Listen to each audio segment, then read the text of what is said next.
Isaiah, Bill Doyle, Worcester Telegram.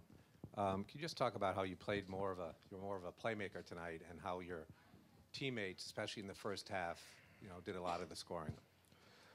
I guess that's how I got to play. I mean, you just got to, as a basketball player, you got to read what the defense is giving you. And they're really having 2 to 3 guys on me at all times. So what I'm trying to do is just give other guys space, create space for others, and also be a good screen setter.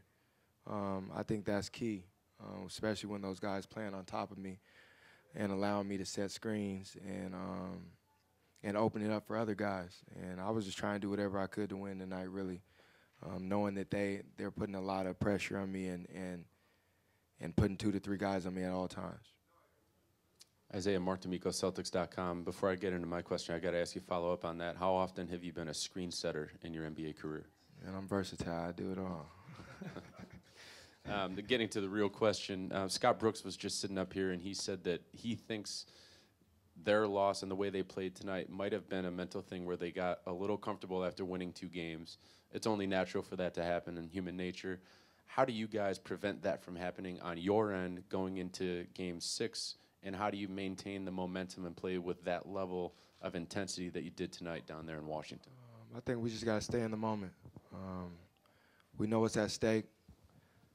We know it's going to be a hostile environment. We know it's going to be tough to get a win out there. But if we lock in like we did tonight, limit our turnovers, limit their transition, that gives us the best chance of winning that game. And we did a hell of a job tonight, from the first guy to the last guy. Coach made great adjustments, and we took what was off the whiteboard and put it in on the court, and we just got to do that on Friday. As Adam Himmelsbach with the Boston Globe, Brad said when he saw you Monday, he could tell you'd already watched film and already were thinking about the next steps. Was that unusual for you to do that kind of on your own early? And what did you see in the film, and what did you take, and what kind of were those next steps for you? My job was just to figure out what they were doing in games 3 and 4, not just for myself but for my teammates. And the coaching staff helps me out when I need all the film that I need.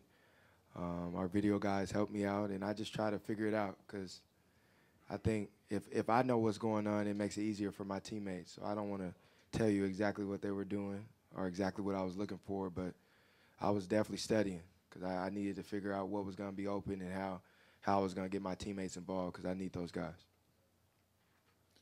Isaiah, excuse me, Steve Belpat, Boston Herald. Just your thoughts on Avery's night with the 2 hit pointers and all that. He played like he's supposed to. He played through it. It's the playoffs, and we needed him to play that way. And he put his injuries aside and laced his shoes up and played. And he was the key to this game. Like, on both ends of the floor, offensively, defensively, he did it all.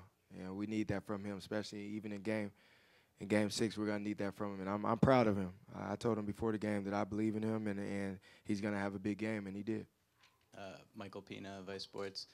Just jumping on that response right there, how critical specifically was Avery's defense on John Wall tonight and throughout this entire series?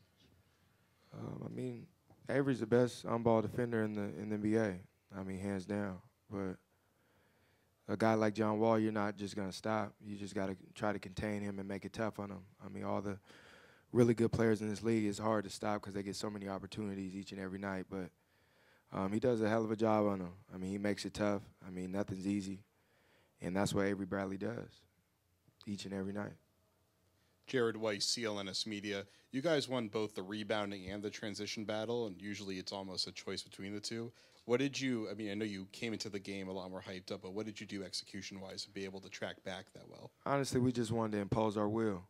Coach just kept saying that, impose our will, be the more physical team, and make them work for everything. And I think that just translated to beating them on the boards and beating them to the loose balls and all the 50-50 balls. We were definitely the hardest playing team tonight, and it showed. And we want that to happen in Game 6, which we know is going to be tough, but we gotta be ready. Julian Bembo, Boston Globe, when you're right.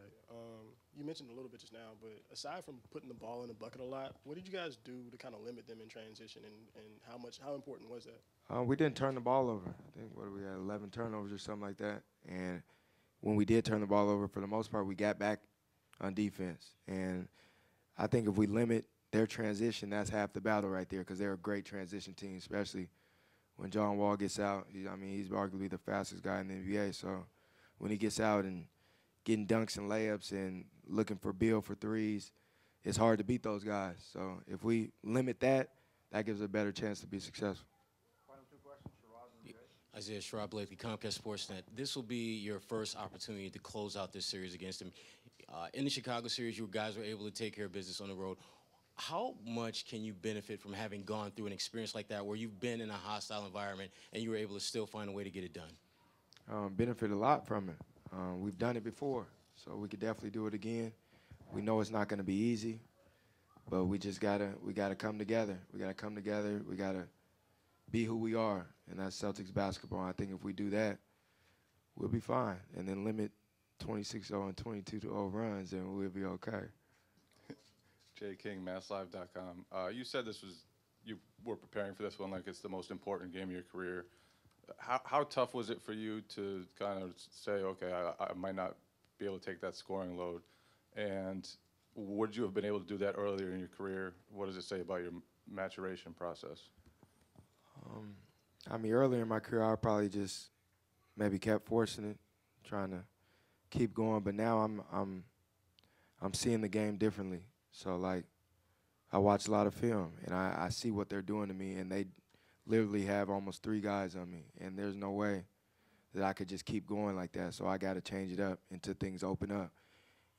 But at the same time, that's not going to stop me from being aggressive and trying to make plays, not just for myself, but for my teammates as well. But I'm getting better at that. And I'm a student of the game, and I just try to keep getting better and learning more and more each and every game. And next game might be another game where I'm setting screens and getting other guys open and getting in the paint, dishing it out. Or next game, I might drop 40. You never know.